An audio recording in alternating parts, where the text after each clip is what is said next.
Hello everyone, मैं doctor Mukesh Sharma आज अपने यूट्यूब चैनल पर क्लास 11th केमिस्ट्री का फर्स्ट चैप्टर स्टार्ट कर रहा हूं। चैप्टर का नाम है some basic concepts of chemistry. प्यारे बच्चों, जब भी हम केमिस्ट्री पढ़ते हैं तो हम इस यूनिवर्स को 2 पार्ट्स में डिवाइड करते हैं। First one is matter and second one is energy. Energy की स्टडी आप लोग फिजिक्स में करेंगे। What is matter? तो मैटर एक ऐसे सब्सटेंस को कहा जाता है जो स्पेस ऑक्यूपाई करे, जिसका अपना कुछ मास हो और जिसे हम अपने सेंस ऑर्गन में से किसी भी एक सेंस ऑर्गन की हेल्प से फील कर सकें, उसी सब्सटेंस को कहा जाता है मैटर। जब हम मैटर का क्लासिफिकेशन करते हैं तो मैटर को फर्दर हम फिजिकल और केमिकली क्लासीफाई करते हैं। फिजिकल क्लासिफिकेशन जो है मैटर का वो 3 टाइप्स का है, सॉलिड, लिक्विड एंड गैस। आप सभी जानते हैं बच्चों, सॉलिड आर दो substances which have definite shape and definite volume. Liquid क्या होते हैं? सो लिक्विड्स आर दो substances which have definite volume but indefinite shape. Means liquid हमेशा उस कंटेनर का शेप ले लेता है जिस कंटेनर में इसको फिल किया जाता है। और गैसेस की प्रॉपर्टी क्या होती है कि gases neither have definite shape nor definite volume। अगर हम इंटरमॉलिक्यूलर सेपरेशन के बेसिस पर सॉलिड, लिक्विड और गैसेस को डिफाइन करते हैं तो सॉलिड वे सब्सटेंस होते हैं जिनके पार्टिकल्स के बीच में जो इंटरमॉलिक्यूलर स्पेस होता है वो नेग्लिजिबल होता है या जीरो होता है। लिक्विड्स वे सब्सटेंस होते हैं जिनके मॉलिक्यूल्स के बीच का जो इंटरमॉलिक्यूलर सेपरेशन है वो कंपैरेटिवली टू सॉलिड थोड़ा सा ज्यादा होता है, जबकि गैसेस पार्टिकल्स जो होते हैं इनमें इंटरमॉलिक्यूलर सेपरेशन थोड़ा ज्यादा होता है। गैसेस के पार्टिकल्स रैंडमली मोशन करते हैं, जबकि सॉलिड के जो पार्टिकल्स हैं वो सिर्फ अपनी मेन पोजीशन के अलोंग वाइब्रेट हो सकते हैं। इसके बाद अगर हम केमिकली मैटर को क्लासिफाई करते हैं तो chemical classification of matter is of 2 types. First one is pure substance and second one is mixture. Pure substance का मीनिंग क्या है? ऐसे मैटर जो सिर्फ और सिर्फ सेम काइंड ऑफ एटम्स या सेम काइंड ऑफ मॉलिक्यूल से मिलकर बने होंगे, उन सब्सटेंसेस को कहा जाएगा pure substances. For example, pure substances are of 2 types. First one is elements and second one is compound. Elements are made up of same kind of atoms, whereas compounds are made up of same kind of atoms or molecules or ions also. Elements को further 3 parts में classify किया गया है, metals, non-metals and metalloids. Metals and non-metals आप सभी ने class 10th में study किया है। और मेटलॉइड्स उन एलिमेंट्स को कहते हैं जिनकी प्रॉपर्टी इंटरमीडिएट होती है मेटल्स और नॉन मेटल्स के। जबकि कंपाउंड्स जो हैं इनको हम 2 पार्ट्स में कैटेगराइज करते हैं। First one is inorganic compounds and second one is organic compounds. ऐसे कंपाउंड्स जो बेंजीन या उसके डेरिवेटिव्स होते हैं उन्हें हम कैटेगराइज करते हैं ऑर्गेनिक सब्सटेंसेस में। और वे कंपाउंड्स जो कार्बन से जनरली मिलकर बने होते हैं या हाइड्रोकार्बन्स होते हैं उनको हम जनरली क्लासिफाई करते हैं under the heading of inorganic compounds. इसके बाद आपसे अगर मैं बात करूं मिक्सचर की, तो आप सभी लोग जानते हैं मिक्सचर के बारे में। क्लास 9th और 10th में भी आपने स्टडी किया होगा कि मिक्सचर जो है वो 2 टाइप्स के होते हैं। First one is homogeneous mixture and second one is heterogeneous mixture. ऐसे मिक्सचर्स जिनका फेज सेम होता है उन्हें हम कहते हैं होमोजीनियस, और जिनमें 2 डिफरेंट फेजेज होते हैं उसे हम कहते हैं हेटेरोजीनियस। स्टूडेंट्स याद रखिएगा होमोजीनियस मिक्सचर। तो स्टूडेंट्स अब हम बात करते हैं लॉज ऑफ केमिकल कॉम्बिनेशन की।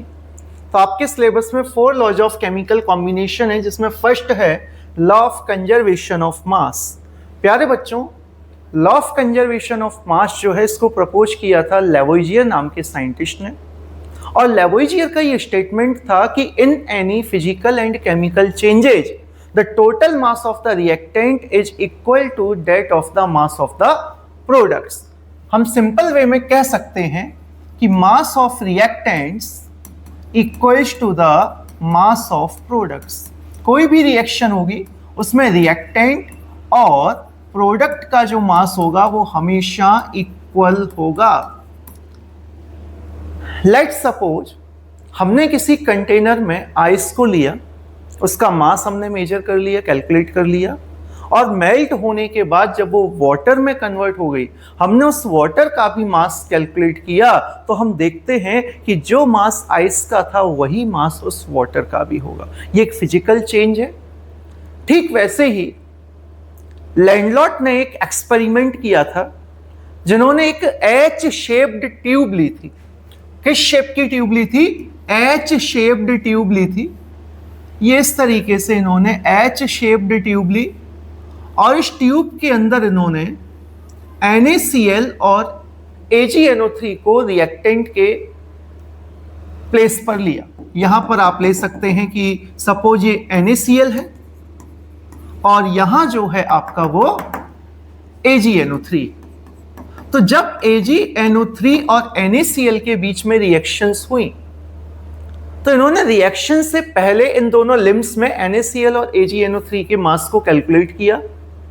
फिर इसको इन्होंने शेक किया और शेक करने के बाद जब ये इस पोर्शन से ये आपस में मिक्सअप हुए और इनके बीच में रिएक्शन हुई, तो वो रिएक्शन क्या होती है हम रिएक्शन देखेंगे. सो NaCl plus AgNO3 gives NaNO3 plus AgCl. इस रिएक्शन में these two are reactants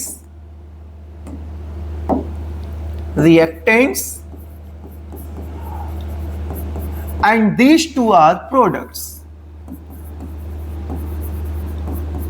And after calculation we see that the mass of reactant is always equal to the mass of products. तो इसी law को हम other words में अगर define करना चाहें तो हम कह सकते हैं मास can neither be created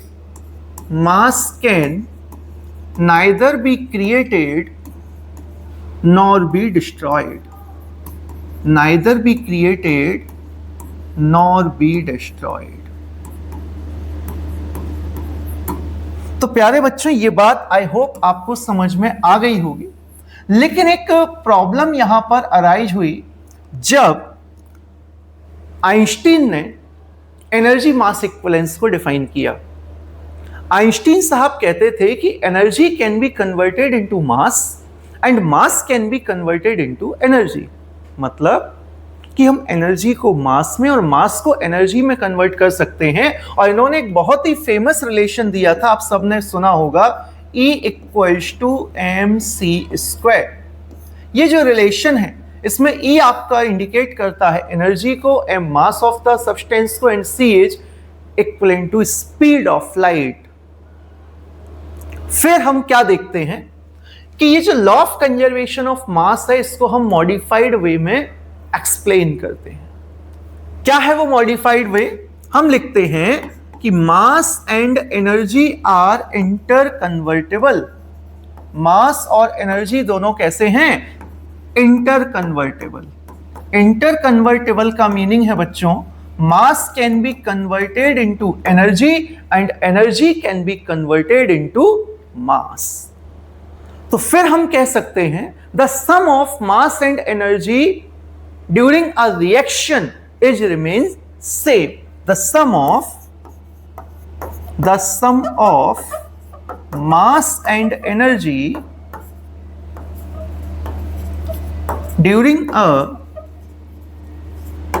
reaction remains same.